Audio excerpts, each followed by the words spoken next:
हुन्ना लिबासुल लकुम व अंतुम लिबासुल लहुन्ना। ऐ शौहरो तुम्हारी बीवी तुम्हारे लिए लिबास है, ऐ बीवियों तुम्हारे शौहर तुम्हारे लिए लिबास है। कभी गौर करना मेरे भाइयों, चंद दिनों की शादी के बाद पति पत्नी के बीच में जो प्यार होता है, जो मोहब्बत होती है, सारी जिंदगी माँ बाप के साथ बच्चा रहता है वो मोहब्बत नहीं होती, बहन के साथ भाई रहता है वो मोहब्बत नहीं होती, भाई भाई के साथ रहता है वो मोहब्बत नहीं होती, जो 1 महीने की शादी के बाद हो जाती है। 1 महीना शादी का गुजरता है, लड़का अररिया का रहने वाला है, कटिहार का सीमांचल का रहने वाला है, उसकी नौकरी लग गई गल्फ में, सऊदी में, कुवैत में, दुबई में नौकरी लग गई। लड़का नौकरी के लिए बाहर जा रहा है, टिकट बन गया, वीजा आ गया, लड़के ने बैग पैक किया। जैसे ही घर के बाहर जाने लगा, उसकी बीवी, जिसको उसके घर में आए सिर्फ 1 महीना हुआ है, बीवी लिपट करके रोने लगती है। उतना माँ भी नहीं रोई, उतना भाई भी नहीं रोए, उतना बाप भी नहीं रोया। वो बीवी जो अभी 1 महीना हुआ है निकाह करके तेरे घर में आई है, वो बीवी क्यों रो रही है? वो नकली आंसू नहीं बहा रही है, वो झूठे आंसू नहीं बहा रही है, वो सच्चे आंसू बहा रही है। वो क्यों रो रही है? उसके दिल में ये प्रेम कहां से आया, ये प्यार कहां से आया? ये इंस्टाग्राम से नहीं आया, ये स्नैपचैट से नहीं आया, ये व्हाट्सएप से नहीं आया, ये फेसबुक से नहीं आया, ये सोशल मीडिया से नहीं आया, ये किसी हराम तरीके से नहीं आया। ये प्रेम, ये प्यार, ये मोहब्बत जो बीवी के दिल में शौहर का पैदा हुआ है, जो शौहर के दिल में बीवी की पैदा हुई है, ये मोहब्बत अल्लाह ने पैदा की है। हुन्ना लिबासुल लकुम व अंतुम लिबासुल लहुन्ना। औरत, शौहर अपनी बीवी के लिए लिबास है, बीवी अपने शौहर के लिए लिबास है। और अल्लाह ने बड़ी प्यारी बात कही, फरमाया अल्लाह ने तुम्हारे जोड़े तुम ही में से बनाए। इंसान का जोड़ा इंसान से बनाया, मर्द के लिए औरत को बनाया। ऐसा नहीं कि इंसान की शादी जिन्नात से हो जाए। ये कभी कभी जो लोग कहते हैं फला जिन्नात औरत के ऊपर सवार हो गया, औरत को परेशान कर रहा है, 99% वो फ्रॉड होता है, झूठ होता है, लड़की का कहीं और चक्कर होता है और वो ये कहती है जिन्नात मुझे परेशान कर रहा है। कई केस हुए हैं ऐसे, जब उन लड़कियों को धमकाया जाता है और अकेले में जब उनसे पूछताछ की जाती है तब मालूम होता है घर वाले शादी कहीं और कर रहे हैं और उसकी सेटिंग कहीं और वो मामला क्या है? जिन्नात परेशान कर रहा है, जिन्नात परेशान कर रहा है। जिन्नात विन्नात किसी जिन्नात जिन होते हैं दुनिया में, जिन्नात हैं, और जिन्नात में भी मेल और फीमेल दोनों होते हैं।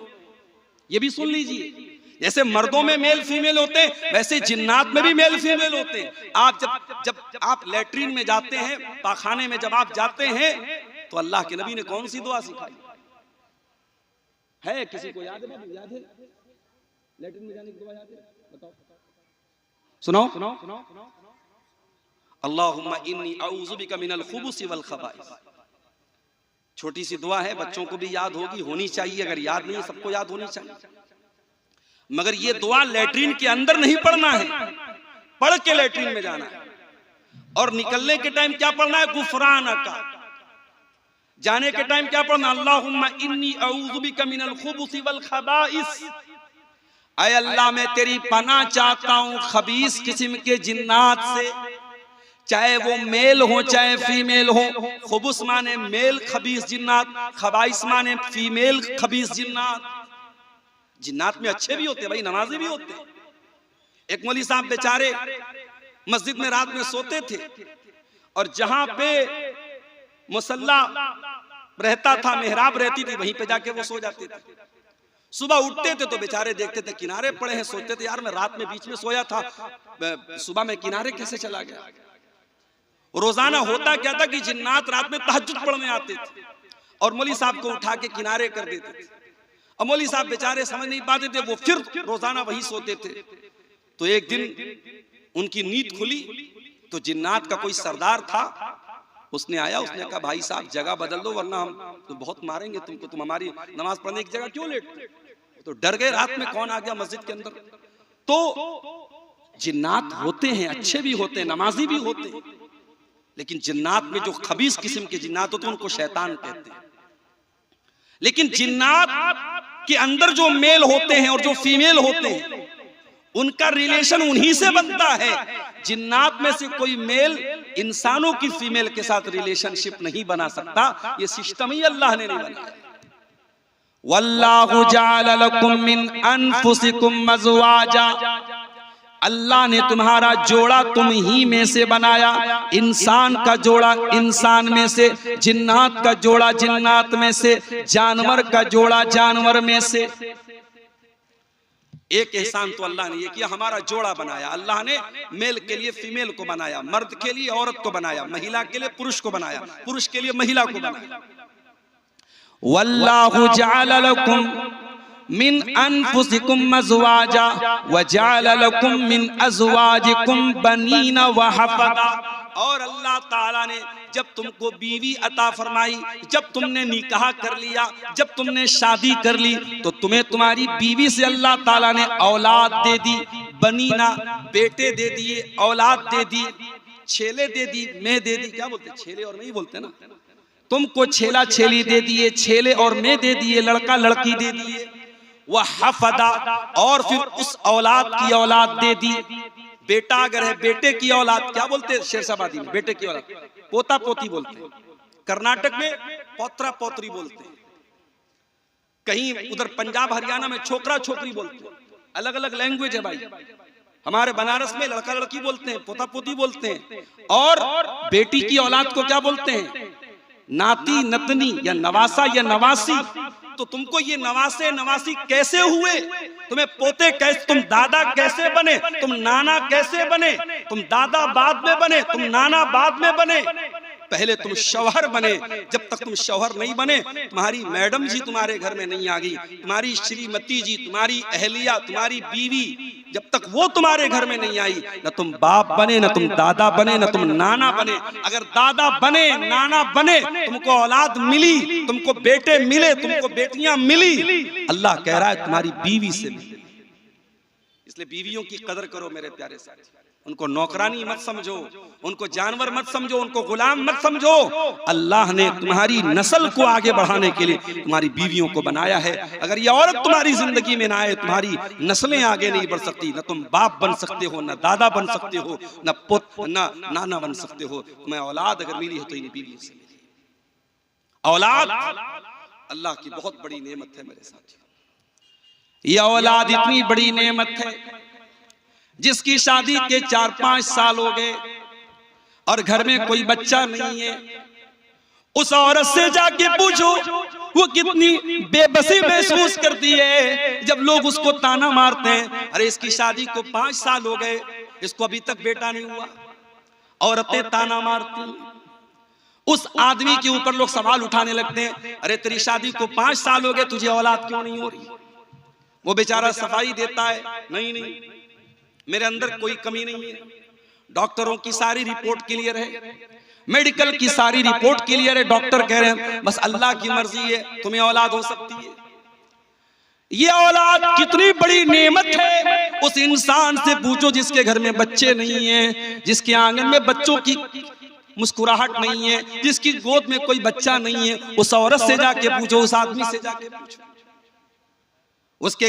उसके पास अच्छा सा घर है, उसके घर में कमरे की कमी नहीं, उसके घर में बिस्तर की कमी नहीं है, लेकिन उसके घर में सब होने के बावजूद भी कुछ कमी महसूस हो रही है, कुछ अधूरापन महसूस हो रहा है, बच्चे नहीं है उस घर में।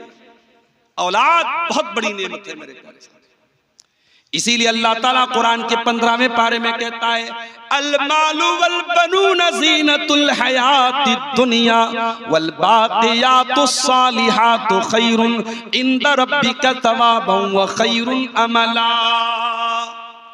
ऐ मेरे बंदो, माल और औलाद ये दुनिया की खूबसूरती है, दुनिया की जिंदगी की जीनत है, दुनिया की सुंदरता है, दुनिया का आकर्षण है, दुनिया की ब्यूटी है। अगर दुनिया के अंदर से माल को निकाल दो, औलाद को निकाल दो, दुनिया आपके लिए बेरंग हो जाएगी, ब्लैक एंड व्हाइट हो जाएगी। हमारे एक बड़े बुजुर्ग कहते हैं कि दुनिया में 2 चीजें बड़ी अहम है, एक इंसान के पास माल होना चाहिए, एक ताकत होनी चाहिए। पूछा गया क्यों? कहा कि जोर से जंग है, पैसे से रंग है। अगर आपके पास जोर है, ताकत है, आप सामने वाले से जंग कर सकते हैं। ताकत नहीं, जो आएगा मार के पीट के चला जाएगा। और पैसा अगर है तो समाज में आपकी एक धाक रहेगी, एक आपका पावर रहेगा, आपकी एक शक्ति रहेगी। अगर पैसा नहीं है तो कोई आपका कोई रंग नहीं रहेगा। तो जोर से जंग और पैसे से रंग। अल्लाह ताला भी यही बात कह रहा है, अल मालु वल बनून ज़ीनतुल हयातिद दुनिया। ऐ मेरे बंदो, माल भी दुनिया की जीनत है, औलाद भी दुनिया की जीनत है। लेकिन मरने के बाद जब तुम अल्लाह के पास चले जाओगे, ना ये माल तुम्हारे काम आएगा, ना औलाद काम आएगी। वल बाक़ियातुस सालिहा, अल्लाह ताला क्या, अगर कोई चीज बाकी रहेगी, तुम्हारी नेकियां बाकी रहेंगी, तुम्हारे अच्छे अमल बाकी रहेंगे। तुमने जो नमाज पढ़ी है, तुमने जो कुरान पढ़ा है, तुमने जो दान पुण्य किया है, तुमने जो सदका खैरात किया है, तुमने जो हज उमरा किया है, अल्लाह ताला के तुम्हारी यही नेकियां बाकी रहेंगी, यही नेकियां काम आएंगी। तो औलाद बहुत बड़ी नेमत है मेरे प्यारे साथी। लेकिन हाँ, ये औलाद अगर आपको मिली है, दुनिया में करोड़ों लोगों को औलाद नहीं मिली। अगर आपके घर में औलाद है और आप बच्चों के बाप हैं, आपके घर में बेटी है, बेटा है, तो मेरी प्यारी माँ और बहनों, आप भी सुन लीजिए और मेरे भाइयों आप भी सुन लीजिए। औलाद बहुत बड़ी नेमत भी है और बहुत बड़ी रिस्पॉन्सिबिलिटी भी है, बहुत बड़ा दायित्व भी है, बहुत बड़ा कर्तव्य भी है, बहुत बड़ी जिम्मेदारी भी है। अल्लाह के प्यारे नबी फरमाते हैं, बड़े गौर से सुनिएगा, कुल्लुकुम राइउन व कुल्लुकुम मसऊलुन अन रइयतिही। तुम में से हर इंसान जिम्मेदार है और उसकी जिम्मेदारी के बारे में कयामत के दिन सवाल किया जाएगा। फर्रजुल राइन अला अहली बैतिही, आदमी अपने घर वालों का जिम्मेदार है और घर वालों के बारे में उसको हिसाब देना पड़ेगा। वल मरअतु राइयतुन अला बैति ज़ौजिहा, और औरत अपने घर की जिम्मेदार है, घर के अंदर क्या चल रहा है औरत से पूछा जाएगा। तू पांचों टाइम की नमाज पढ़ती थी, तेरी जवान बेटी रात में क्या करती थी? तेरी जवान बेटी के पास ये महंगा फोन कहां से आया? ये 2-2 हजार का पर्स कहां से आया? तेरी जवान बेटी घर से निकलती थी सुबह, आती थी शाम को, तूने कभी पलट के पूछा नहीं तू कहां गई थी? पूछा जाएगा औरत से, पूछा जाएगा बाप से, पूछा जाएगा मां से। अगर मां बनी हो, अगर बाप बने हो, तो आंखें बंद करके न बैठो मेरे भाइयों, जिम्मेदार मां बाप बनो। अल्लाह ताला ने बहुत बड़ी जिम्मेदारी आपके कंधे पर डाली। लोग हदीस सुनाते हैं, माँ के पैरों के नीचे जन्नत है, बाप जन्नत का दरवाजा है। वो हदीस है, बिल्कुल सही हदीस है, मैं मानता हूं। मगर एक और हदीस आपको सुनाता हूं, सुन लीजिए। माँ के पैरों के नीचे जन्नत है, बाप जन्नत का दरवाजा है। मगर ये हदीस भी कान खोल के सुन लेना, अल्लाह के प्यारे नबी फरमाते हैं, सही मुस्लिम की रिवायत है, मा मिन अब्दिन यस्तरईहिल्लाहु रईयतन सुम्मा यमूतु यौम यमूतु व हुवा काशुन लिरईयतिही इल्ला हर्रमल्लाहु अलैहिल जन्नह।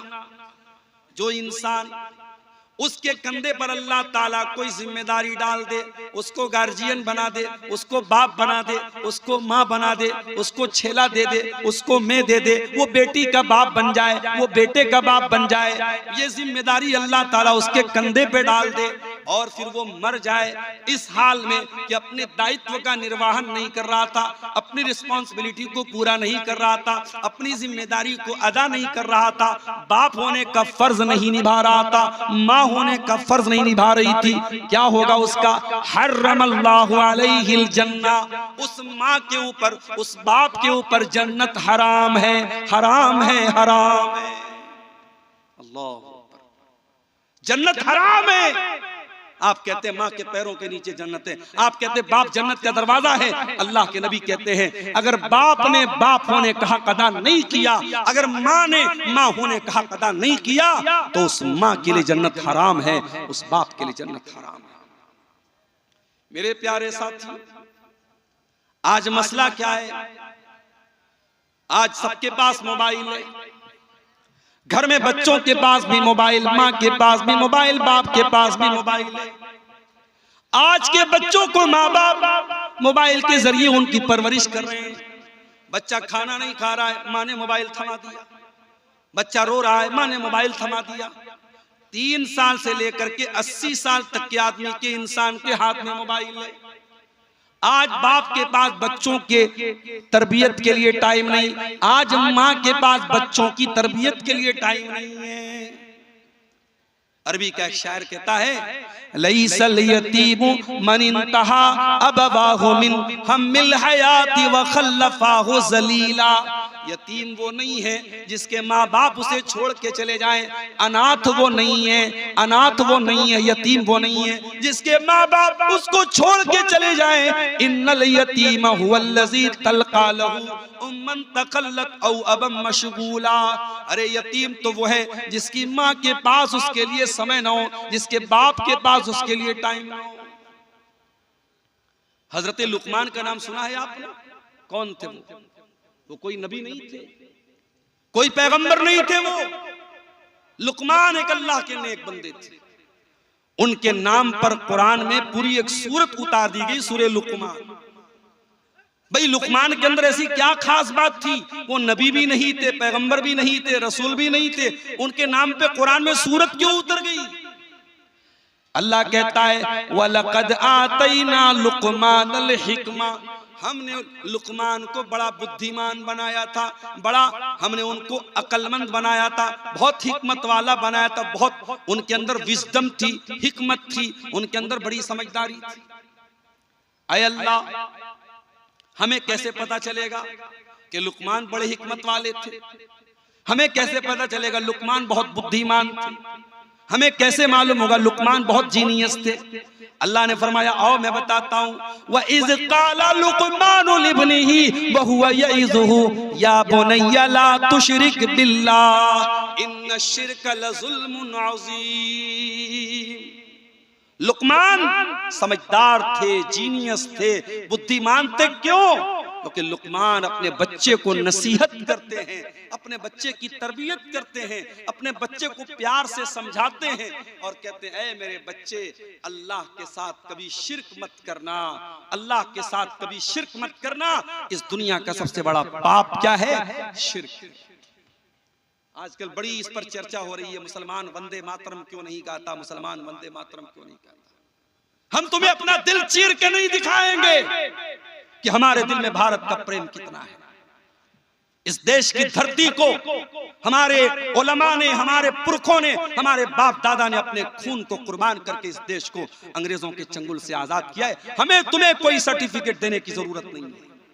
जिन्होंने देश के साथ गद्दारियां की हैं, इनका इतिहास रहा है अंग्रेजों का नमक खाने का, वो आज हमसे सर्टिफिकेट मांगते हैं कि साहब तुम देश के अगर वफादार हो तो वंदे मातरम बोलो। कान खोल के सुनो, मुसलमान इस देश का वफादार था और है और रहेगा, और जो इस देश के साथ गद्दारी करता है वो न भारत का कहलाने के लायक है, न मुसलमान कहलाने का। मुसलमान का इतिहास वफादारी से भरा हुआ है। लेकिन हाँ, मुसलमान हर कंकर को, हर पत्थर को, हर पानी को, हर पहाड़ को रब मानने वाला नहीं है। मुसलमान एक रब को मानता है। मुसलमान नमाज पढ़ता है, 5 टाइम की नमाज में 17 बार वो अल्लाह के सामने ये कमिटमेंट करता है, ये इकरार करता है, इय्याका नअबुदु व इय्याका नस्तईन। ऐ अल्लाह, हम उपासना करते हैं तो तेरी करते हैं, हम पूजा करते हैं तो तेरी करते हैं, हम मुश्किल कुशा मानते हैं तो तुझको मानते हैं, हम संकट मोचक मानते हैं तो तुझको मानते हैं, हम बीमारी से शिफा देने वाला मानते हैं तो तुझे मानते हैं, हम औलाद देने वाला मानते हैं तो तुझे मानते हैं। इय्याका नअबुदु व इय्याका नस्तईन। ऐ अल्लाह, हम मदद मांगते तो तुझसे मांगते हैं, हमें देने वाला तू है, हमारी पूजा और इबादत के लायक तू है। वंदे मातरम का मतलब ये होता है, भारत की माता, मैं तेरी वंदना करता हूं, मैं तेरी इबादत करता हूं।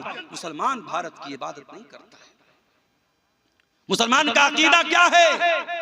मैं तेरी मोहब्बत में गिरफ्तार हूं, लेकिन मैं तेरी मोहब्बत में गिरफ्तार हूं, लेकिन मैं तुझको खुदा समझूं ये इम्कान नहीं है।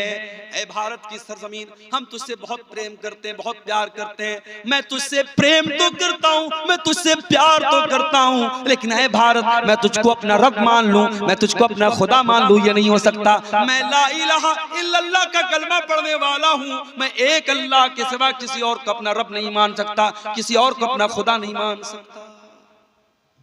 ये है इस्लाम। और मेरे प्यारे साथियों, यही तौहीद की शिक्षा और यही तौहीद की तालीम आपको अपने बच्चों को देना है। हजरत लुकमान अपने बच्चे को नसीहत कर रहे हैं, समझा रहे हैं और कहते हैं, ऐ मेरे बच्चे, अल्लाह के साथ कभी शिर्क मत करना। दुनिया का सबसे बड़ा पाप ये कि तू अल्लाह के साथ शिर्क करे। आज इतने बड़े बड़े जलसे हो रहे हैं, आज इतनी लंबी लंबी तकरीरें हो रही हैं, लेकिन आपके सीमांचल के बहुत सारे मुसलमान लड़के और लड़कियों को यह भी नहीं पता तौहीद किसको कहते हैं, शिर्क किसको कहते हैं। ना जानकारी में बहुत सारे ऐसे काम भी आज हमारे समाज में हो रहे हैं जो नहीं होने चाहिए। इसी अररिया की सरजमीन पर मुझे लोगों ने बताया इज्तिमा हो रहा है। कैसा इज्तिमा हो रहा है? तबलीगी जमात के लोगों का इज्तिमा हो रहा है। क्या हो रहा है उसके अंदर? कभी आप गौर कीजिएगा, उस तबलीगी जमात के इज्तिमा में कभी तौहीद पर बात नहीं होगी, कभी अकीदे पर बात नहीं होगी, कभी शिर्क को शिर्क नहीं कहा जाएगा, कभी बिदअत को बिदअत नहीं कहा जाएगा। उसमें सिर्फ मीठी मीठी बातें बताई जाएंगी। नमाज पढ़ो, छोटों से प्यार करो, बड़ों का एहतराम करो, सच बोलो, वादा खिलाफी मत करो। मीठी मीठी बातें बताई जाएंगी, कड़वी बात कोई नहीं बताई जाएगी। माफ करना मेरे प्यारे साथियों, इस्लाम सिर्फ मीठी मीठी बातों का नाम नहीं है। इस्लाम में कड़वे प्याले भी आपको पीने पड़ेंगे। इस्लाम सिर्फ ये नहीं सिखाता है कि तुम अखलाक को अच्छा कर लो, तुम नमाज को पढ़ लो। इस्लाम ये भी कहता है तुम शिर्क मत करो, तुम बिदअत मत करो, तुम अल्लाह को छोड़ के किसी और के दर पे ना जाओ, तुम अल्लाह का दर्जा किसी और को ना दो, तुम नबी का दर्जा किसी और को। और तबलीगी जमात के इज्तिमा में बहुत सारे ऐसे अज़कार भी बताए जाते हैं जो बिदअत पर मुश्तमिल होते हैं, गलत होते हैं, फर्जी होते हैं, और उनको अवाम में फैलाया जाता है, प्रमोट किया जाता है। और अफसोस की बात है कि आपकी शेरशाबादी बरादरी में और आपकी अहले हदीस जमात में इस तरीके के तबलीगी इज्तिमा को प्रमोट किया जाए और अहले हदीस अफराद वहां पर बुलाए जाएं, ये बिल्कुल भी मुनासिब नहीं है। हम किसी के साथ कोई तासुब नहीं रखते, मगर हाँ मेरे प्यारे साथियों, हम जिस मनहज पर हैं, जिस अकीदे पर हैं, हम किताब सुन्नत के जिस प्लेटफॉर्म पर हैं, उसका तकाजा यही है कि जहां से बिदअत को प्रमोट किया जाए, जहां से गलत चीजों को प्रमोट किया जाए, हम ऐसी तमाम चीजों का बाइकॉट करते हैं। और इसलिए ऐसे इज्तिमा की हम अपनी मस्जिदों में अगर इजाजत दे रहे हैं, अपने मदरसों में अगर हम इजाजत दे रहे हैं और अपने नौजवानों को उस तरीके के इज्तिमात में हम भेज रहे हैं, तो ये बिल्कुल भी मुनासिब नहीं है। हमें और आपको इससे सचेत रहना चाहिए। नबियों ने यही काम किया है, अपने बच्चों को उन्होंने सबसे पहले अकीदे का पाठ पढ़ाया है।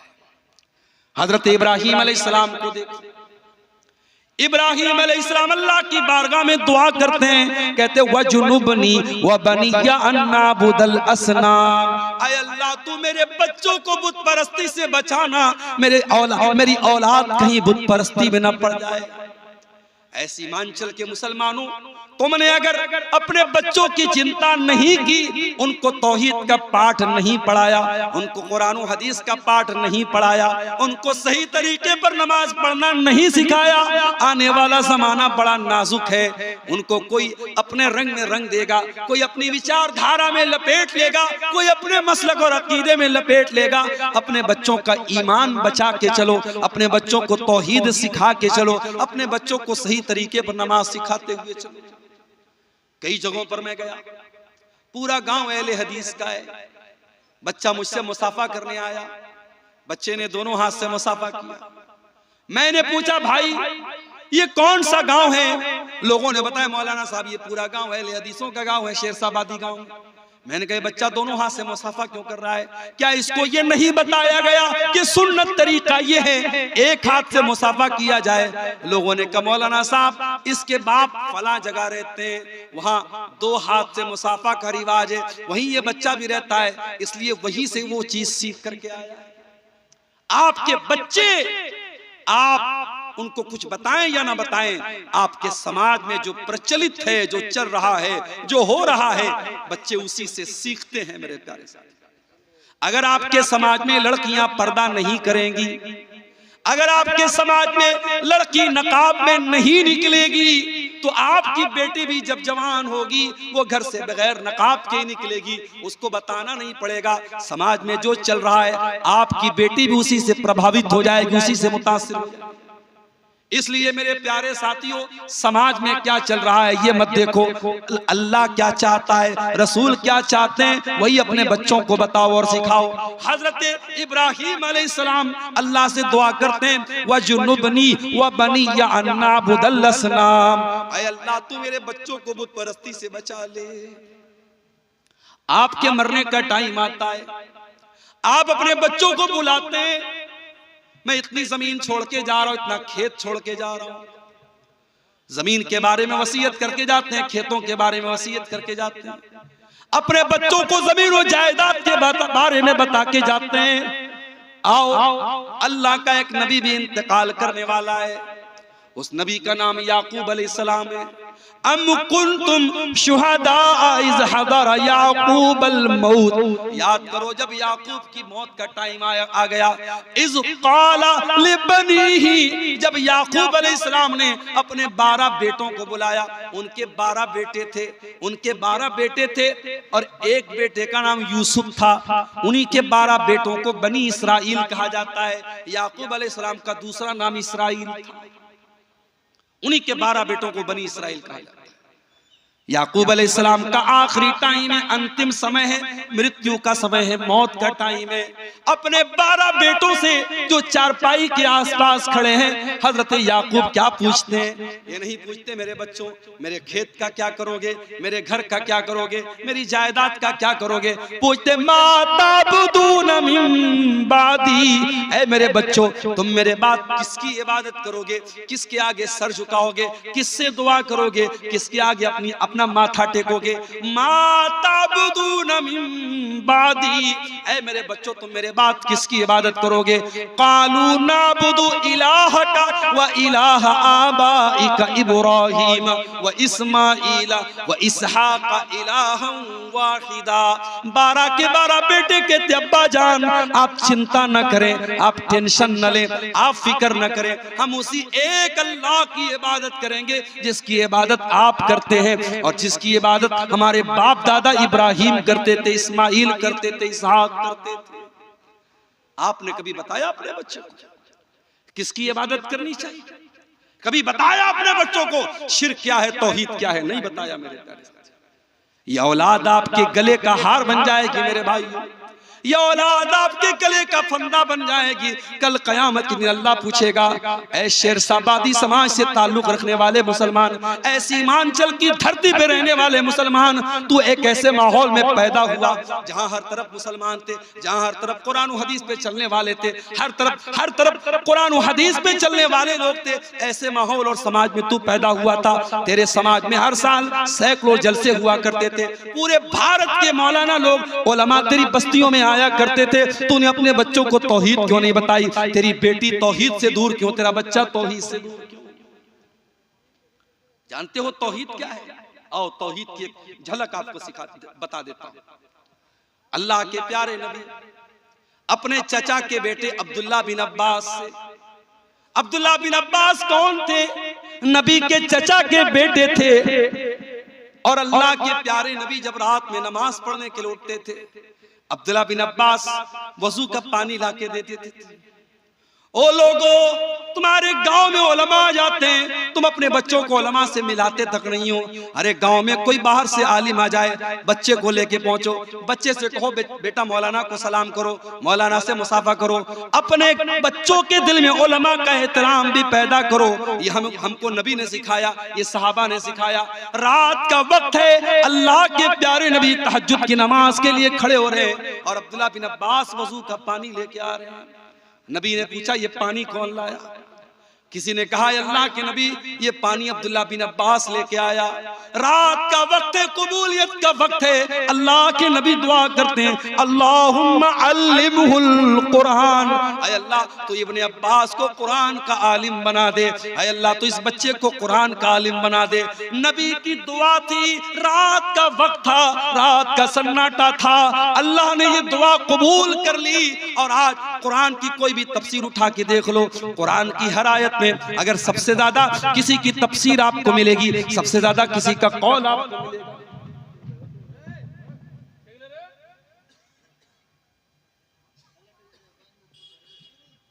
सबसे ज्यादा किसी का कौल आपको मिलेगा तो अब्दुल्ला बिन अब्बास का मिलेगा। इनको तर्जुमानुल कुरान कहा जाता है, इनको हब्रुल उम्मा कहा जाता है, इनको उम्मत का सबसे बड़ा आलिम कहा जाता है, सबसे बड़ा स्कॉलर कहा जाता है। अब्दुल्ला बिन अब्बास नबी अकरम के चचा के बेटे हैं, नबी अकरम सल्लल्लाहु अलैहि वसल्लम के भाई हैं, और अल्लाह के प्यारे नबी सल्लल्लाहु अलैहि वसल्लम सवारी के ऊपर सवार हैं, और पीछे अब्दुल्ला बिन अब्बास बैठे हैं, और 8 साल के या 10 साल के बच्चे हैं अब्दुल्ला बिन अब्बास। अल्लाह के प्यारे नबी सल्लल्लाहु अलैहि वसल्लम कहते हैं, या गुलाम, ऐ मेरे बच्चे, इज़ा सअल्ता फस्अलिल्लाह व इज़ा इस्तअनता फस्तईन बिल्लाह, ऐ मेरे बच्चे जब भी सवाल करना अल्लाह से सवाल करना, जब भी मदद मांगना अल्लाह से मदद मांगना। इहफज़िल्लाह यहफज़का इहफज़िल्लाह तजिदहु तुजाक, ऐ मेरे बच्चे तू अल्लाह के कानून की रक्षा करना, तू अल्लाह के संविधान की रक्षा करना, तू अल्लाह के कानून की हिफाजत करना, अल्लाह तेरी हिफाजत करेगा। क्या प्यारी बात कह दी अल्लाह के। भारत का मुसलमान अगर अपनी रक्षा करना चाहता है, अल्लाह के कानून की रक्षा करे। बीमार दवाई खाता नहीं, बदनाम तबीब का नाम हुआ, हुए काम बुरे तो मुसलमान से बदनाम बेचारा इस्लाम हुआ। हम कदम कदम पे अल्लाह के कानून को तोड़ रहे हैं, हम अल्लाह के कानून से बगावत कर रहे हैं, और उसके बाद हम ये शिकायत कर रहे हैं अल्लाह हमारी रक्षा क्यों नहीं कर रहा, अल्लाह हमारी हिफाजत क्यों नहीं कर रहा। अल्लाह के नबी अब्दुल्ला बिन अब्बास से कहते हैं, इहफज़िल्लाह यहफज़का, तू अल्लाह की हिफाजत कर, अल्लाह तेरी हिफाजत करेगा। इहफज़िल्लाह तजिदहु तुजाहक, तू अल्लाह की हिफाजत कर, अल्लाह तेरे सामने होगा। जब तू अल्लाह के दीन की हिफाजत करेगा, जब तू अल्लाह के कानून की हिफाजत करेगा, जब तू अल्लाह के हलाल को हलाल जानेगा, जब तू अल्लाह के हराम को हराम जानेगा, ऐ मेरे बच्चे अल्लाह तेरी मदद को हमेशा तेरे सामने होगा। और अगला जुमला सुन लो, ओ बिहार के मुसलमानों बड़ी चिंता में पड़े हो, अब क्या होगा तब क्या होगा। बिहार वाले यूपी वालों के बारे में पूछते हैं आपके यहाँ क्या हालात चल रहे हैं। सुन लो, अल्लाह के प्यारे नबी 8 साल के बच्चे को क्या मैसेज दे रहे हैं। काश कि भारत के मुसलमानों तुमने ये मैसेज ले लिया होता, ये पैगाम तुमने समझ लिया होता। अल्लाह के नबी कहते हैं, वअलम अन्नल उम्मता लविज्तमाअत अला अन यनफऊका बिशैइन, ऐ मेरे बच्चे सारी दुनिया मिल करके अगर तुझे कोई फायदा पहुंचाना चाहे, ला यनफऊका, तो तुझे कोई फायदा नहीं पहुंचा सकती, इल्ला बिशैइन कद कतबहुल्लाहु लक, सिवाय उसके जो तेरी तकदीर में लिखा है। तकदीर से बढ़ के तुझे कोई फायदा मिलने वाला, कोई लाभ मिलने वाला, कोई प्रॉफिट मिलने वाला नहीं है। और अल्लाह ने अगर तेरे मुकद्दर में कोई नुकसान लिख दिया है, सारी दुनिया मिल करके तुझे उस नुकसान से नहीं रोक सकती। उतना ही नुकसान तुझको पहुंचेगा जितना नुकसान अल्लाह ने तेरी तकदीर में लिख दिया है। रुफियतिल अक़लाम व जफ़्फ़तिस सुहुफ़, अल्लाह ने तकदीर का जो कलम, जिस कलम से तकदीर को लिखा था, वो कलम उठा लिए गए, और तकदीर जिस कागज पे लिखी गई वो कागज सूख चुका है। तकदीर फाइनल हो चुकी है, अब तकदीर चेंज होने वाली नहीं है।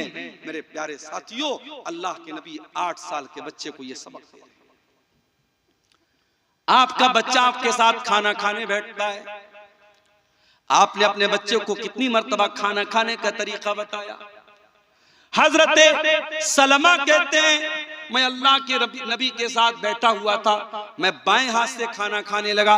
अल्लाह के प्यारे नबी ने फरमाया, कुल बे यमीनिक, ऐ बच्चे दाहिने हाथ से खाना खा।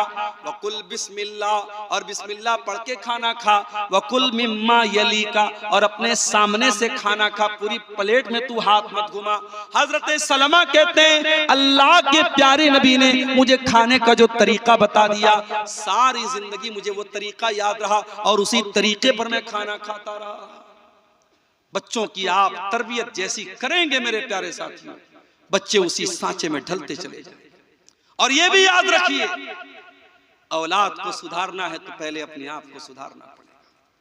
अगर आप नशा करेंगे, बच्चे से बीड़ी मंगवाएंगे, बच्चे से सिगरेट मंगवाएंगे, बच्चे से मधु मंगवाएंगे, बच्चे से गुटखा मंगाएंगे, बच्चा आपको जो चीजें ला के दे रहा है, कल वो चीजें अगर बच्चा खुद इस्तेमाल कर रहा है तो इसमें हैरान होने की कोई जरूरत नहीं है। आप अगर अपने बच्चों को सिगरेट से रोकना चाहते हैं, बीड़ी से रोकना चाहते हैं, गुटखा से रोकना चाहते हैं, तो आपको खुद रुकना पड़ेगा।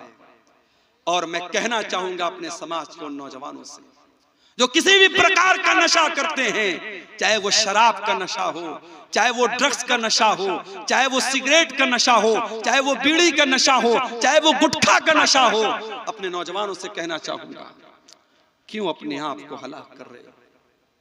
क्यों अपने शरीर को बर्बाद कर रहे हो? अरे ये नशा करते करते इस एक दिन तुम बर्बाद हो जाओगे, तुम्हारा शरीर छलनी हो जाएगा, न तुम बीवी के काबिल बचोगे, न बच्चों के बाप बनने के काबिल बचोगे, न जमीन पे चलने के काबिल बचोगे। जाओ कैंसर हॉस्पिटलों में जाके देखो, सिगरेट पीने वाले और गुटखा खाने वाले हजारों की तादाद में आपको कैंसर की बीमारी में मुब्तला मिलेंगे। क्यों अपने आप को आत्महत्या की तरफ और सुसाइड की तरफ लेके जा रहे हो? दुनिया में दस्तूर रहा है, अच्छे लोग भी हैं, बुरे लोग भी हैं। मूसा अलैहिस्सलाम और हजरत खजीर अलैहिस्सलाम दोनों नबी हैं, पैगंबर हैं, और दोनों बेचारे भूखे प्यासे हैं। खाना मांगा, बस्ती वालों ने कहा कि हम खाना तुमको नहीं खिला सकते। दोनों बेचारे भूखे प्यासे बैठे हुए, फवजदा फीहा जिदारन युरीदु अन यनक़ज़्ज़ा, दोनों ने देखा कि गांव के अंदर एक मकान की दीवार बिल्कुल टेढ़ी हो गई है, गिरने वाली है। दोनों ने देखा कि दीवार गिरने वाली है, फ़अक़ामा, हजरत खजीर खड़े हुए और उन्होंने दीवार को सीधा कर दिया। इसका मतलब कि हजरत खजीर बड़े बॉडी बिल्डर थे। ऐ नौजवानों, अगर आपके आसपास में कोई जिम है तो जिम जाओ, जिम नहीं है तो दौड़ लगाओ, डंबल उठाओ, अपनी बॉडी को मजबूत बनाओ, अपनी बॉडी को, अपने शरीर को मजबूत बनाओ। ऐ नौजवानों, अपने शरीर को मजबूत बनाओ, ताकतवर बनो। गुटखा खा करके अपने शरीर को बर्बाद न करो, गंदी फिल्में देख करके अपने शरीर को बर्बाद न करो, ज़िना और बदकारी करके अपने शरीर को और ज़मीर को बर्बाद न करो, ताकतवर बनो। हजरत खजीर ताकतवर थे, उन्होंने अपने हाथ से दीवार को ठीक कर दिया, खड़े होकर के उन्होंने दीवार को ठीक कर दिया। हजरत मूसा को बहुत गुस्सा आया। हजरत मूसा ने कहा लौ शीता लत्तखज़्ता अलैहि अजरा, ऐ खजीर आपको दीवार ठीक नहीं करना चाहिए था, और अगर आपने ठीक किया था तो पैसा ले लेना चाहिए था, आपको पहले पैसा तय कर लेना चाहिए था, उसके बाद आपको ये काम करना चाहिए था। हजरत खजीर ने कहा, क्या कहा? कहा व अम्मल जिदारु फकाना ले गुलामैनी यतीमैन फिल मदीनती व काना तहतहु कंजुल लहुमा। ऐ मूसा, वो जो दीवार थी वो दो यतीम बच्चों के मकान की दीवार थी। उस मकान में दो यतीम बच्चे रहते थे, दो अनाथ बच्चे रहते थे, उनका बाप मर चुका था। वकाना अबूहुमा सालिहा, लेकिन बाप बहुत नेक था, बाप बहुत दीनदार था, और बाप ने मरने से पहले अपने बच्चों के लिए दीवार के नीचे खजाना छुपा करके रखा था। अगर दीवार गिर जाती, खजाना सामने आ जाता और गांव वाले लूट लेते। फ़अरादा रब्बुका अन यबलुगा अशुद्धहुमा व यस्तखरिजा कंज़हुमा, अल्लाह ने मुझको हुक्म दिया कि ऐ खजीर जाके दीवार ठीक कर दो। नेक बाप था, नेक बाप के अनाथ बच्चे हैं, बाप का खजाना लुट जाएगा। अल्लाह ने मुझको उनके खजाने को बचाने का हुक्म दिया। पता ये चला कि बाप अगर नेक हो तो अल्लाह ताला औलाद की हिफाजत मरने के बाद भी, बाप के मरने के बाद भी करेगा। ऐ औलाद के लिए जमीन खरीदने वालों, ऐ जायदाद खरीदने वालों, ऐ LIC की पॉलिसी लेने वालों, ऐ लाइफ इंश्योरेंस कराने वालों, ऐ बीमा कराने वालों, आओ मैं तुमको सबसे बेहतरीन इन्वेस्टमेंट बता रहा हूं। सबसे कौन है भाई, क्यों डिस्टर्ब कर रहा है? कोई बच्चा है क्या? हटा दीजिए ना उसको वहां से। आप अगर अपने बच्चों के लिए इन्वेस्टमेंट करना चाहते हैं मेरे प्यारे साथियों, सबसे बड़ा इन्वेस्टमेंट क्या है? आप खुद नेक बन जाइए। और एक बात बोलूं, जब हम नेक बनेंगे तो इंशाअल्लाह जन्नत में भी विद फैमिली जाएंगे। जब मेरे घर में शादी का कार्ड आता है और शादी पर लिखा रहता है अब्दुल गफ्फार सलफी विद फैमिली, तो बच्चे बहुत खुश हो जाते हैं कि आज हमें अपने अब्बू के साथ, अपने पापा के साथ हमें शादी में जाना है, दावत में जाना है। अभी नेपाल में एक प्रोग्राम था मेरा, बहुत दिनों से फैमिली की ख्वाहिश थी कि कभी नेपाल की साइड में, सीमांचल की साइड में उनको लेके चलूं। तो नेपाल में प्रोग्राम था, मैंने छोटी वाली बच्ची को ले लिया और अहलिया को ले लिया। अब जब वहां पहुंचा हूं गांव में, ऐसा लगा कि गांव के लोगों ने पहली मर्तबा किसी औरत को देखा है। मेरी वाइफ जहां जिस घर में ठहरी थी, पूरे गांव की औरतें वहां आके लाइन से कमरे में जा रही हैं और मेरी वाइफ को देख रही। मेरी वाइफ बेचारी परेशान, लंबा सफर करके आई है, वो आराम करना चाह रही, कंबल ओढ़ रही है, औरतें आके कंबल हटा रही, नहीं हमें आपको देखना है। मेरी वाइफ परेशान। और उसके बाद नेपाल में भी यही हाल हुआ। फिर उसके बाद अगले दिन इंडिया में, अररिया में, उसी बॉर्डर के करीब में प्रोग्राम था, वहां भी यही हाल हुआ। मेरी वाइफ ने कहा कि आज के बाद आप मुझको लेके मत आइए। बच्ची को लेके मैं स्टेज पर पहुंचा। अब यूट्यूबर लोगों को मौका मिल गया, फोटो लेने लगे बच्ची के साथ मेरा। अगले दिन यूट्यूब पे थंबनेल आ गया, अब्दुल गफ्फार सलवी अपनी बेटी को लेके आया, नेपाल में अपनी बेटी को लेके आया। अब ये बेचारे थंबनेल बनाने वाले, ये भी इनको नहीं मालूम कि हम लेके आया लिखना चाहिए कि लेके आना आए लिखना चाहिए। और बेटी आया कि बेटी आई, जिनको आया और आई का फर्क नहीं पता, वो भी बेचारे यूट्यूबर बन गए, चैनल बना लिया और हर गली नुक्कड़ पे यूट्यूबर बन गए हैं। और हम अगर बोलते हैं तो अब बुरा भी लगता है। शायर कहता है कि आप ही अपनी अदाओं पे जरा गौर करें, हम अगर अर्ज करेंगे तो शिकायत होगी। यूट्यूबर बने आप, लेकिन थोड़े जिम्मेदारी के साथ बने। मैं बार बार कहता हूं कि थंबनेल अच्छे हों, ढंग के हों, जो लाइन लिखें आप ठीक ठाक लिखें। अब किसी तकरीर में मैंने कहा कि भाई औरत को मेकअप नहीं करना चाहिए, तो अब यूट्यूबर लोग थंबनेल पे खूबसूरत औरत का, लिपस्टिक वाली औरत का फोटो लगा के नीचे लिखते हैं मेकअप करने वाली औरतों का अंजाम क्या होगा। एक साहब ने मुझको फेसबुक पर कमेंट में कहा कि ये आपने तकरीर बहुत अच्छी की, लेकिन औरत का फोटो क्यों लगाया? मैंने कहा भैया कसम ले लो, मैंने नहीं लगाया, यूट्यूबर हजरात लगाते, भाई मैं इसका जिम्मेदार नहीं हूँ। अच्छा, मेरे नाम से बहुत सारे पेज भी बना के रखे इन लोगों ने फेसबुक पर, अब्दुल गफ्फार सलफी तकरीर, अब्दुल गफ्फार सलफी पेजेस और अब्दुल गफ्फार सलफी जो है लेक्चर्स, और मेरे नाम से पेज बने हैं। किसी के 40,000 फॉलोअर है, किसी के 1 लाख फॉलोअर है, और फेसबुक पर मेरी तकरीरें चल रही हैं, उसमें उल्टे सीधे थंबनेल हैं। मुझे खुद नहीं मालूम, लोग मुझसे मैसेज करके पूछते हैं कि आपने ऐसा थंबनेल क्यों डाला, आपने ऐसी फोटो क्यों डाली। तो मेरे प्यारे साथियों, हम अच्छी जगहों पे जाते हैं, परिवार लेके जाते हैं। दार्जिलिंग आपके यहाँ से करीब है, आप कभी दार्जिलिंग घूमने जाते हैं, बीवी को लेके जाते हैं, बच्चों को लेके जाते हैं। कभी आप आगरा का ताजमहल देखने जाते हैं तो बीवी को लेके जाते हैं। आप नहीं चाहते हैं कि आप नहीं चाहते हैं कि जन्नत में भी आप जाएं तो सब परिवार जाएं, अपने परिवार के साथ जाएं, अपनी फैमिली के साथ जाएं। अगर आप जाना चाहते हैं तो आइए, मैं तरीका आपको बताता हूं, कुरान आपको तरीका बताता है। वल्लज़ीना आमनू वत्तबअतहुम ज़ुर्रिय्यतुहुम बिईमानिन अलहक़ना बिहिम ज़ुर्रिय्यतहुम वमा अलतनाहुम मिन अमलिहिम मिन शै। अगर बाप ईमान वाला है, बाप अगर नेक है, बाप अगर दीनदार है, अल्लाह ताला जन्नत में उसकी औलाद को उसके साथ मिला देगा। अल्लाह परिवार के साथ रखेगा, अल्लाह बेटों को बाप के साथ रखेगा। अगर बाप दीनदार है और औलाद भी अपने बाप के तरीके पर चल रही है। सऊदी अरब की सरजमीन पर एक बहुत पैसे वाला आदमी था, उसने एक दुकान खोली। दुकान का नाम उसने अलबैक रखा। अलबैक में उसने एक चिकन को फ्राई करके बेचना शुरू किया। अब आपके सीमांचल में तो चिकन का मतलब वही सालन बना दो, ढेर सारा झोल डाल दो और नमक डाल दो, ये साहब हो गया। देसी मुर्गा अच्छे, पोल्ट्री अच्छे।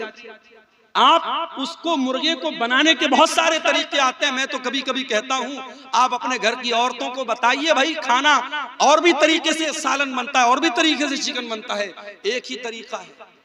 मछली कभी आपके यहाँ खाओ, बिल्कुल ठंडी मछली लेके आते हैं। मैं कहता हूँ भैया ठंडी मछली क्यों? कहते मौलाना साहब हमारे यहाँ ठंडी ही खाते हैं। भैया हम लोग गर्म खाते हैं। कहीं जाओ तो लोग कहते हैं मौलाना साहब रोटी खावे ना चावल खावे, हम कहा दोनों खाबो, हम दोनों खाबो, चावल भी खाबो रोटी भी खाबो, हम लोग दोनों खाते हैं भाई। मछली लाए, मछली में आंख भी लगी है। मैंने पूछा भाई ये आंख लगी है, कम से कम आंख तो निकाल देते। बोले मौलाना मछली खाएगा तो आंख मजबूत होगा। मैंने कहा लो भैया, हमारे यहाँ छोटी मछली भी हो तो उसकी आंख निकाल देंगे, पेट की गंदगी निकाल देंगे, या पूरी मछली बना देंगे। फिर जब प्लेट में आएगी, एक बहुत पहले मैं 2009 से आपके सीमांचल में आ रहा हूँ, एक बार प्रोग्राम में आया, एक जगह देसी मुर्गा बना था। अब मुर्गे का जो पैर होता है, पैर तो बनाते हैं आप लोग, अच्छी बात है, पैर के साथ साथ उसका नाखून भी गलती से उसमें रह गया। अब नाखून मैंने देखा साहब, मुझे तो बिल्कुल अजीब सा लगा। कई दिनों तक तो मुझे मुर्गा खाने का मन ही नहीं कर रहा। तो खाना बनाने के भी बहुत सारे तरीके होते हैं। आप अपने घर की औरतों को बताएं, आज YouTube पर मौजूद है, आप चिकन बनाने के सैकड़ों तरीके हैं। आप अलग अलग रेसिपीज से बनाएं मेरे प्यारे साथी, अलग अलग तरीके से आप बनाएं।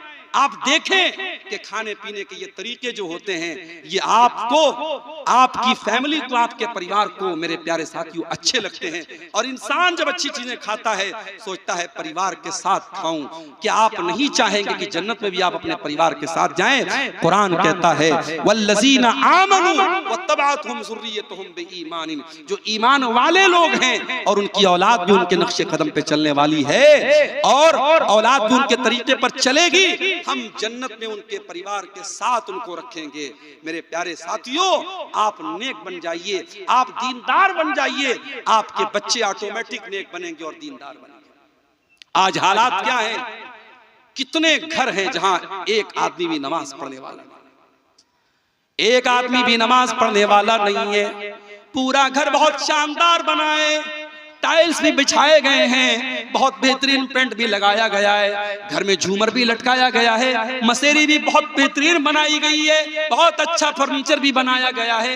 लेकिन उस घर में मेरे प्यारे साथियों, अगर अल्लाह का कोई नाम लेने वाला नहीं, अगर अल्लाह का कोई जिक्र करने वाला नहीं है, वो घर मुर्दा है, मुर्दा है, मुर्दा है। अल्लाह के प्यारे नबी फरमाते हैं मसलुल बैतिल्लज़ी युज़करुल्लाहु फीही वल बैतिल्लज़ी ला युज़करुल्लाहु फीही, जिस घर में अल्लाह का नाम लिया जाए वो घर जिंदा है, और जिस घर में अल्लाह का नाम ना लिया जाए वो घर मुर्दा है। मेरे प्यारे भाइयों, आपके घर में टाइल्स हो या ना हो, आपके घर में झूमर हो या ना हो, आपके घर में आरामदेह बिस्तर हो या ना हो, लेकिन कोशिश ये करो कि आपका घर मुर्दा ना हो जाए। अपने घर को नमाज से जिंदा रखो, अपने घर को अल्लाह के जिक्र से जिंदा रखो।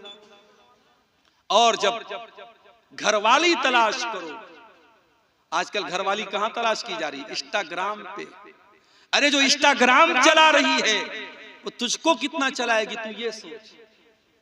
जो फेसबुक चला रही है, जो सोशल मीडिया पर आईडी बना के चला रही है, वो कल तुझको कितना उंगली पर नचाएगी तू सोच।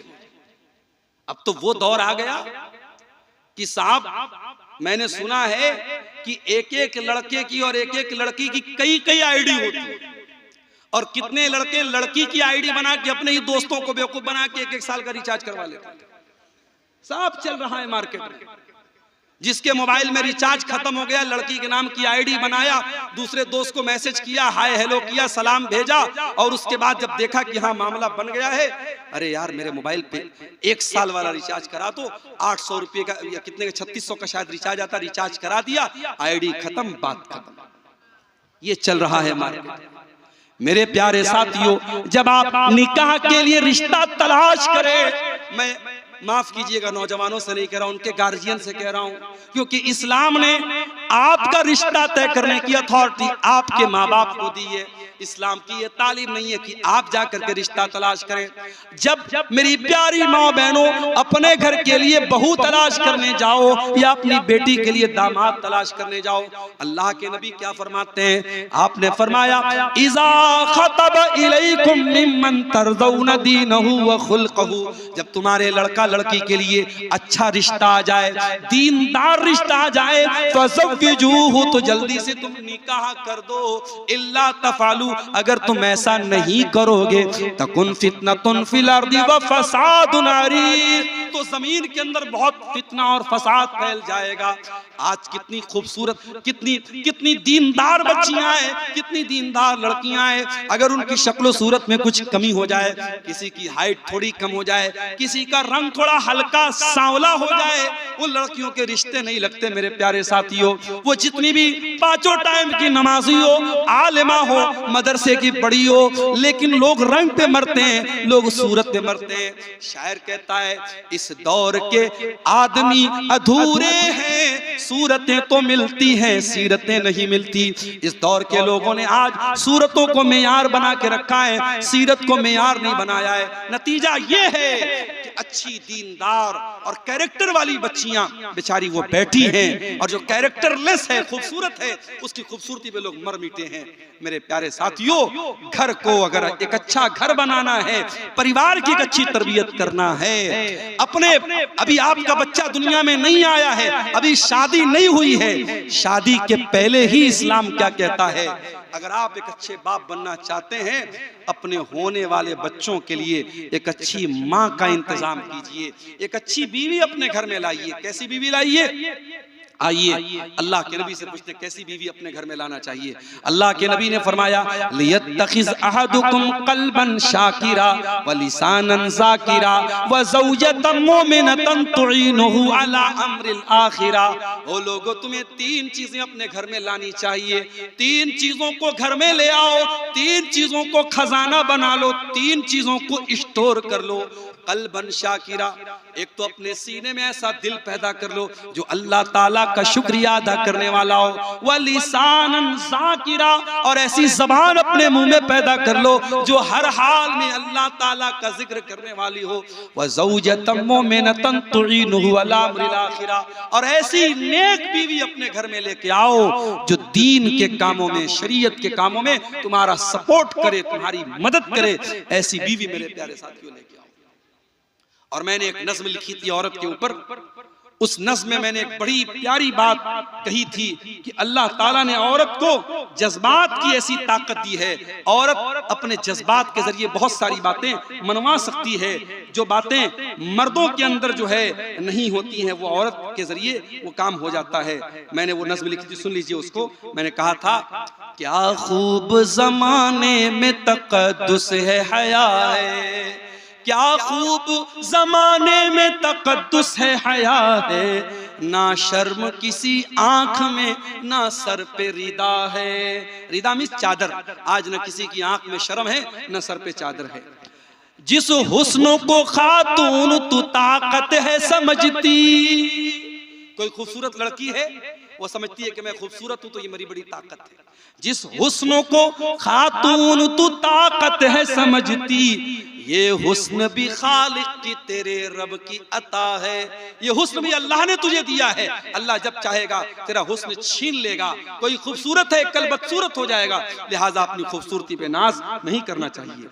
तू कीमती गौहर है अगर खुद को समझ ले, तू राह से हट जाए तो फितना है, बला है। कुदरत ने तुझे गर्मी जज्बात अता की, औरत को अल्लाह ताला ने जज्बात की गर्मी दी है। कुदरत ने तुझे गर्मी जज्बात अता की, तकवा के भरम तोड़ दे वो नाज़ो अदा है। शैतान ने तुझे आलेकार अपना बनाया। आज के दौर में शैतान का सबसे बड़ा हथियार क्या है? औरत है। औरत के जरिए शैतान बड़े बड़े आलिमों को, बड़े बड़े मदरसे वालों को, बड़े बड़े दीनदार लोगों को भी शैतान गलत रास्ते पे डलवा रहा है, औरत को इस्तेमाल करके। औरत का फितना एक ऐसा फितना है जो बड़े बड़े मुत्तकी लोगों के तकवा को भी तोड़ सकता है।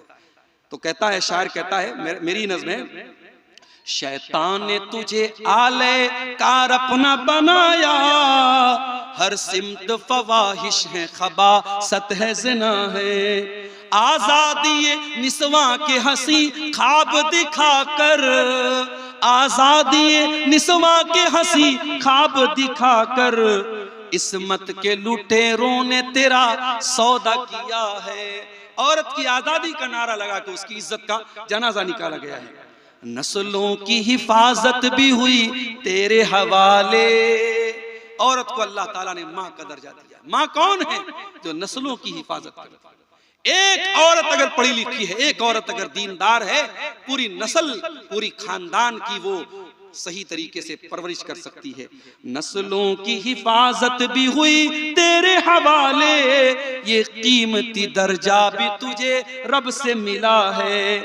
बेरहम है वो लोग जो बेटी के हैं कातिल, बेरहम है वो लोग जो बेटी के हैं कातिल, सीने में उन्हें कल्ब नहीं संग मिला है। बेटी को जो पालोगे जहन्नम से बचोगे, बेटी को जो पालोगे जहन्नम से बचोगे, ये कीमती दौलत है, ये नेमत है, अता है। और आखिरी शेर समाप्त फरमाएं, तू मरियम व ज़हरा के तक़द्दुस की अमी है। ऐ औरत, तू मरियम के तरीके पर चलने वाली है, तू हजरत फातिमा ज़हरा के तरीके पर चलने वाली है। तू मरियम ज़हरा के तक़द्दुस की अमी है, तू इल्म अमल ज़ुहद वरा दर्स वफा है। तू इल्म अमल ज़ुहद वरा दर्स वफा है। तो औरत के जरिए मेरे प्यारे साथियों घर बनता भी है, घर बिगड़ता भी है। इसलिए अपने बच्चों की अगर तरबियत करना है तो अपने घर के लिए एक दीनदार औरत को भी आपको लाना पड़ेगा। कुछ चीजें और बयान करके मैं अपनी गुफ्तगू खत्म करूंगा, तकरीबन 2 बज रहे हैं। एक दो चीजें और आप सुन लीजिए। अगर औलाद की तरबियत करना है तो एक बहुत जरूरी चीज बता रहा हूं, उसको नोट कर लीजिए। आपको अपने घर को हराम कमाई से नहीं बचाना है।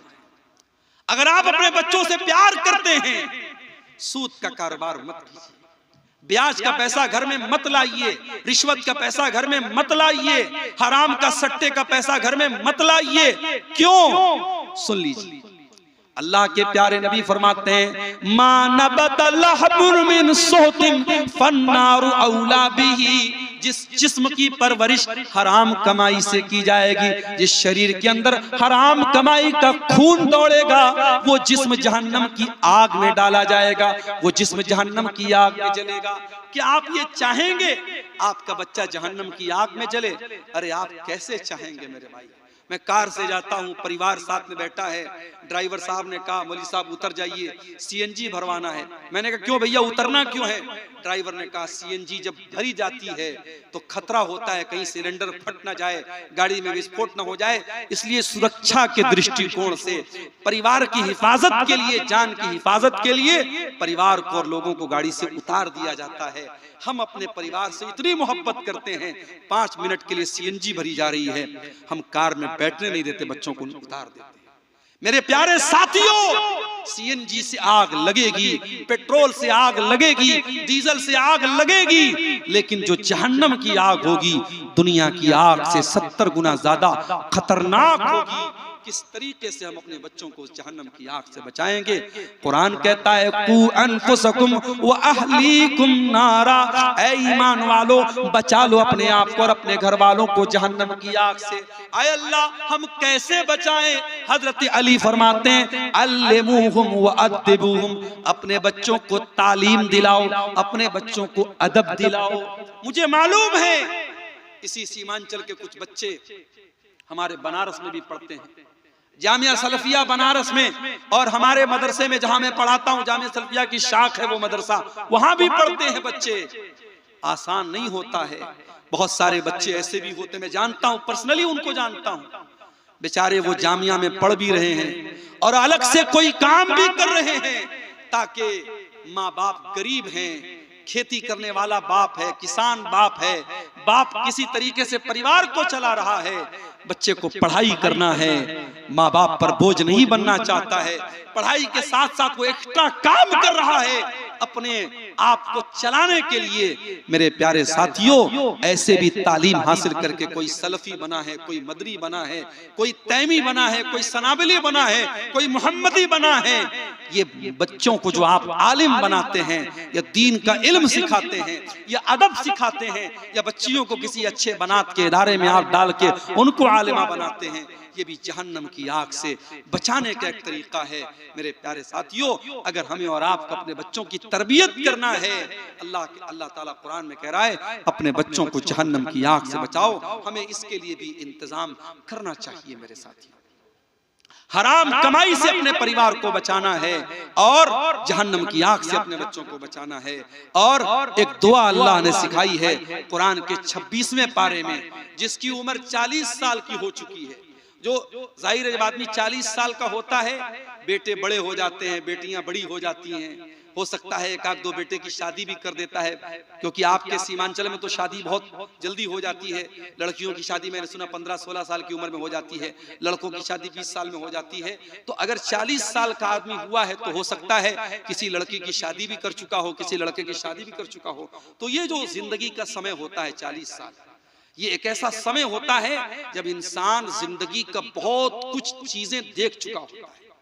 40 साल की उम्र होने के बाद इंसान अगर कोई गलत काम करे तो वो ये नहीं कह सकता मैं बहक गया था, मैं भटक गया था। नहीं, 18 साल वाला 20 साल वाला बहक सकता है, भटक सकता है, ये माना जा सकता है। क्यों? अभी उसके अंदर उतनी समझ नहीं है, उतनी मैच्योरिटी नहीं है। लेकिन जो 40 साल का हो चुका है वो समझदार हो चुका है। और अगर 40 साल का होने के बाद वो कोई गलत काम कर रहा है, सोच समझ के गलत काम कर रहा है।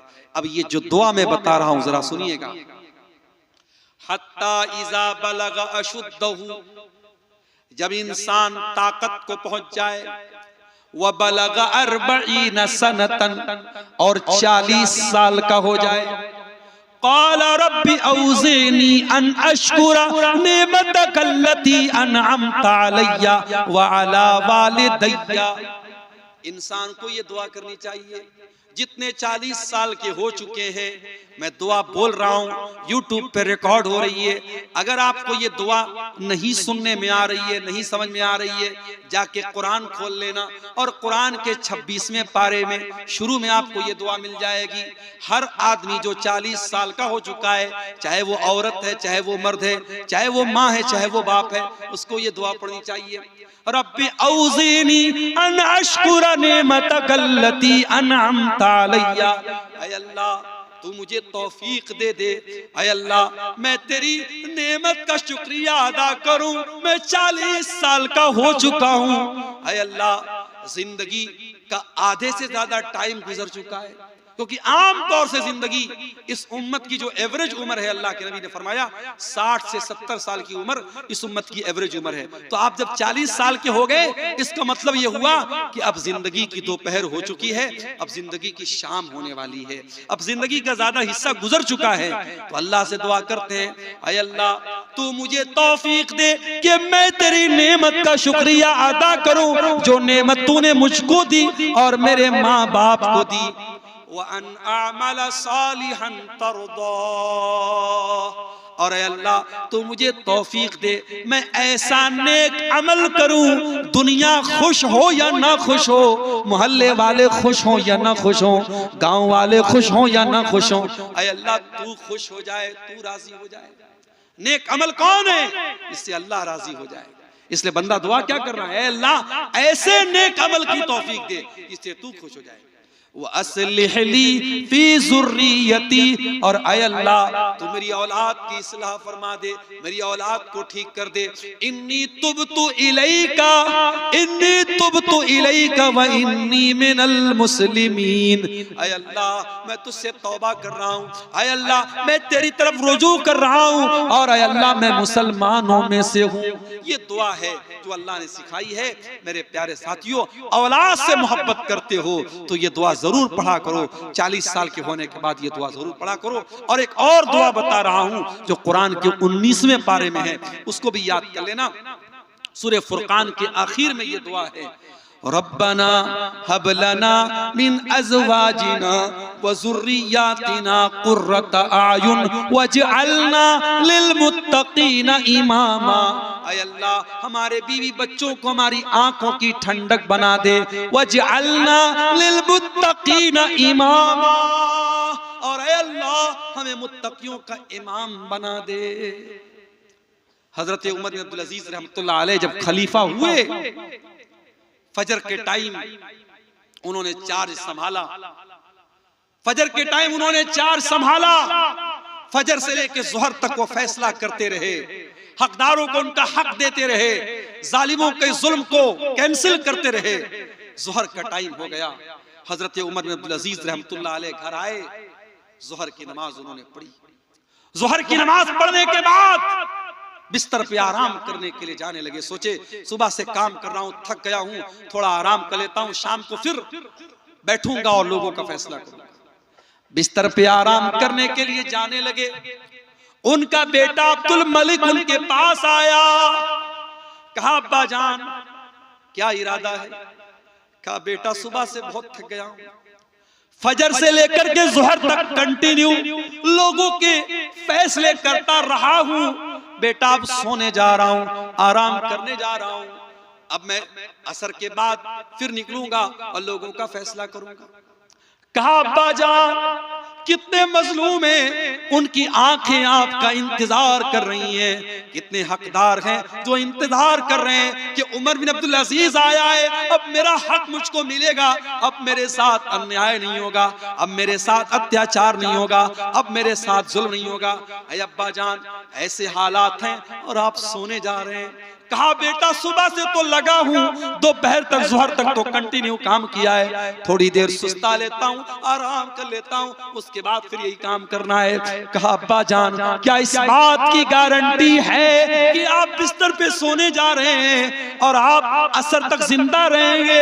अगर इसी हालत में आपकी मौत हो गई, इसी हालत में आपका इंतकाल हो गया, कल कयामत में अल्लाह पूछेगा, ऐ उमर बिन अब्दुल अजीज तुझे खलीफा बनाया गया, तुझे अमीरुल मोमिनीन बनाया गया, तेरी अदालत में बहुत सारे केस आए थे, बहुत सारे मामलात आए थे, लोग तेरा इंतजार कर रहे थे, तू दोपहर में सो गया, तेरी मौत आ गई। ऐ उमर बिन अब्दुल अजीज तूने ये लापरवाही क्यों की? अब्बा जान आप बताइए अल्लाह को क्या जवाब देंगे? हजरत उमर बिन अब्दुल अजीज रहमतुल्लाह अलैह की आंखों में आंसू, अपने बेटे को गले लगाया। कहा अल्लाह तेरा शुक्र है तूने मुझे ऐसा बेटा दिया है, वो बेटा जो अपने बाप के दीन के सिलसिले में अपने बाप की मदद करता है। मेरे प्यारे भाइयों ऐसे बेटे कब मिलेंगे? जब आप बेटों की अच्छी तरबियत करेंगे और ये दुआ करेंगे, रब्बना हब लना मिन अज़वाजिना व ज़ुर्रिय्यातिना कुर्रता अयुन। ऐ अल्लाह हमारे बीवी बच्चों को हमारे आंखों की ठंडक बना दे। वजअलना लिलमुत्तक़ीना इमामा, और हमें मुत्तकियों का इमाम बना दे। तो तरबियत औलाद के ताल्लुक से ये चंद बातें मेरे प्यारे साथियों आपके सामने मैंने रखी हैं, इस उम्मीद के साथ रखी हैं कि हम अपनी औलाद की तरबियत में इन बातों का ध्यान रखेंगे। आज सीमांचल के इलाके में औलाद की जब बात आती है, लोग एक सवाल बहुत करते हैं, मौलवी साहब अकीका करना है, अकीका करना है। ठीक है, अकीका भी औलाद का एक हक है, लेकिन अकीका के अलावा भी बहुत सारी चीजें हैं, हमें उन चीजों का भी ख्याल रखना चाहिए। अल्लाह से दुआ है रब्बुल आलमीन हमें तरबियत औलाद का हक अदा करने की तौफीक अता फरमाए, और औलाद की तरबियत के सिलसिले में जो कमी और कोताही है अल्लाह ताला हम सबको दूर करने की तौफीक अता फरमाए। जब तक दुनिया में जिंदा रखे, इस्लाम पर जिंदा रखे और हमारा खात्मा ईमान पर हो। रब्बना तक़ब्बल मिन्ना इन्नका अंतस समीउल अलीम व तुब अलैना इन्नका अंतत तव्वाबुर रहीम। व सल्लल्लाहु तआला अला नबीना मुहम्मद व अला आलिहि व सहबिहि अजमईन। वस्सलामु अलैकुम।